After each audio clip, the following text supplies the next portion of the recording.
धन धन सतगुरु तेरा ही आसरा, हाजिर नाजिर जिंदा राम तेरा ही आसरा। साखी मस्ताना जी फेफाना का तीसरा सत्संग। सच्चा सौदा दरबार में महीने वाला सत्संग था। गांव फेफाना के प्रेमियों ने हाथ जोड़कर बेनती की कि हमारे गांव में सत्संग रखो। सत्संग की तारीख रख दी। वह शहंशाह मस्ताना जी 24 नवंबर 1958 को सच्चा सौदा दरबार से फेफाना गए। वहां पर 29 और 30 नवंबर का सत्संग रखा था। पूज्य मस्ताना जी के बारे में यह चर्चा तो आम ही चल रही थी कि वे नोट, सोना चांदी, कपड़े वगैरह खूब बांटते हैं। इसलिए इस सत्संग पर भी बहुत दुनिया आई।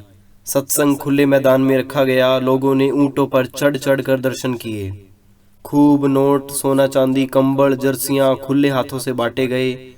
लेने वाले खत्म हो गए मगर कपड़ों का ढेर खत्म न हुआ। उन दिनों नौहर तहसील में श्री के.जी. राज एसडीएम लगा हुआ था। वह बहुत सख्त और सच्चा आदमी था। सच्चा आदमी हमेशा कानून का पाबंद होता है और अपने हलके की खूब संभाल करता है। उसके पास लोगों ने रिपोर्ट दी कि पूज्य मस्ताना जी के पास न कोई जायदाद है, न कोई फैक्ट्री या कारखाना है, न कोई व्यापार है। उनके पास नोट कहाँ से आते हैं?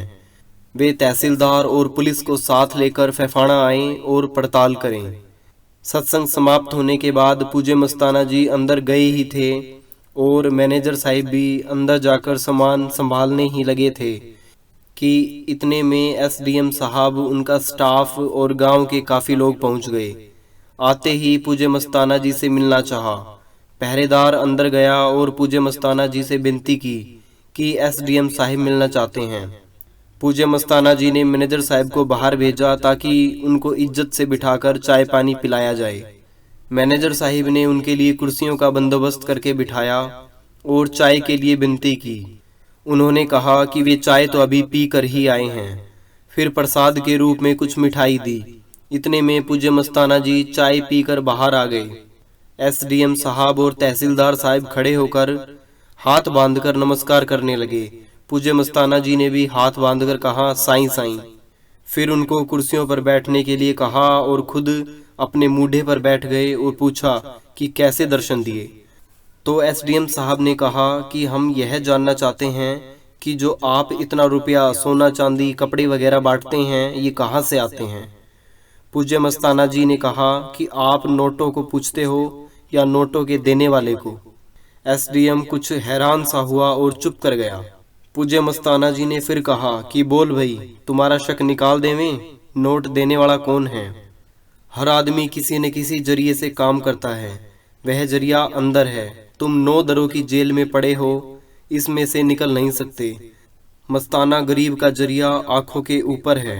आंखों के ऊपर हाथ का इशारा करते हुए फरमाया कि यहाँ आ, अंदरूनी आंख खोल जो बंद पड़ी है। अंधा सुजाखे को नहीं पकड़ सकता। हमने आपको पकड़ा है। आप यह बताइए कि किस जूनी से आए हो और किस जूनी में जाओगे। अगर आप आंखों के ऊपर आए, तीसरी आंख खोलें तो आपको नोट देने वाले का पता लग सकता है। एसडीएम साहब कहने लगे कि हम तो यहाँ नहीं आ सकते। फिर कहने लगे कि कोई सेवा बताओ। पूज्य मस्ताना जी ने फरमाया कि आप क्या सेवा कर सकते हो?